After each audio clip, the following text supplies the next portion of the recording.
வெளியில வந்து கோஷம் போடுகின்றவர்களை வெளியேற்றுமாறு அவை காவலரை கேட்டுக்கொள்ள. வெளியில போய் அவங்க என்ன வேணா பேசட்டும், வளாகத்துக்குள்ள இறங்க குரல் கொடுக்கூடாது. தயவுசெய்து வெளியே போக சொல்லுங்க.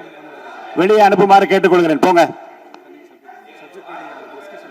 உறுப்பினர்களின் சிறப்புரிமைகள் மற்றும் மரபு நெறிமுறைகள் குறித்து முக்கியமான விஷயம் எல்லாருக்காகவும், நம்ம எல்லாருக்காகவும் இதை நான் படிக்கிறேன், நான் உட்பட எல்லாருக்காகவும். உறுப்பினர்களின் சிறப்பு உரிமைகள் மற்றும் மரபு நெறிமுறைகள் குறித்த குறிப்புரைகள்.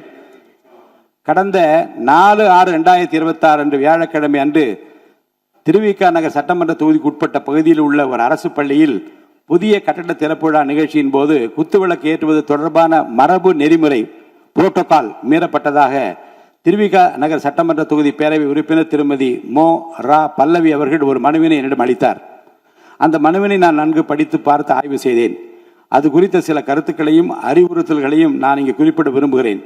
சட்டமன்ற பேரவைக்கென உள்ள கண்ணியத்தினையும் மாண்புகளையும் மற்றும் சட்டமன்ற பேரவை உறுப்பினர்களுக்கென உள்ள சிறப்பு உரிமைகளையும் மரபு நெறிமுறைகளையும் புரோட்டோகால் காப்பது செயல்படுத்துவதும் சட்டமன்ற பேரவை தலைவராக எனது பொறுப்பும் மற்றும் கடமையும் ஆகும். அரசால் வெளியிட்டுள்ள மரபு நெறிமுறைகளின்படி புரோட்டோகால் அரசமைப்பு தலைவர்கள் முதல் முக்கிய பிரமுகர்கள் வரை உள்ள ஒவ்வொருவரின் நிலைக்கு ஏற்ப முன்னுரிமை வரிசை முறை வாரண்ட் ஆஃப் பிரசிடென்ஸ் அமைக்கப்பட்டுள்ளது. இந்த முன்னுரிமை வரிசைப்படி மாண்புமிகு சட்டமன்ற உறுப்பினர்களும் அரசு துறை உயர் அலுவலர்களும் தங்கள் கடமைகளையும் பொறுப்புகளையும் மற்றும் அதிகாரத்தையும் நன்கு உணர்ந்து அதற்கு ஏற்றவாறு செயல்பட வேண்டும் என கேட்டுக்கொள்கிறேன். திருவிக நகர் தொகுதியில் அந்த பள்ளி கட்ட திறப்பு விழா நிகழ்ச்சி நடைபெற்ற நிகழ்வு மரபு நெறிமுறை குறித்த புரிதல் இல்லாமல் தெரிந்தோ தெரியாமலோ அல்லது அறிந்தோ அறியாமலோ நடந்த அந்த நிகழ்வு இனி வரும் காலங்களில் தொடராது என நம்புகிறேன். அதனால் அந்த மனுவின் மீது மேல் நடவடிக்கை தேவையில்லை என கருதுகிறேன். உரிமை மீறல் குழுவுக்கு அனுப்புவதோ வேறு வகையில் நடவடிக்கை எடுப்பதோ தேவையில்லை என்று கருதுகிறேன்.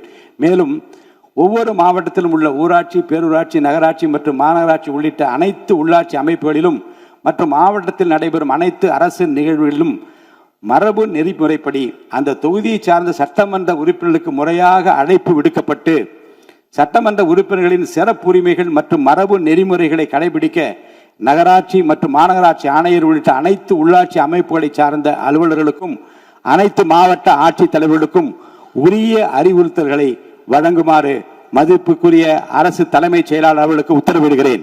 மேலும் இந்த முன்னுரிமை வரிசை வாரண்ட் ஆஃப் பிரசிடென்ஸ் தொடர்பான தமிழக அரசின் அரசாணை நகல் சட்டமன்ற உறுப்பினர் மேசையில் வைக்கப்பட்டுள்ள சிறு கணினியில் நாளை பதிவேற்றம் செய்யப்படுவதுடன் அனைத்து உறுப்பினர்கள் மின்னஞ்சல் முகவரிக்கும் இன்று அனுப்பி வைக்கப்படும் என்பதையும் தெரிவித்துக் கொள்கிறேன்.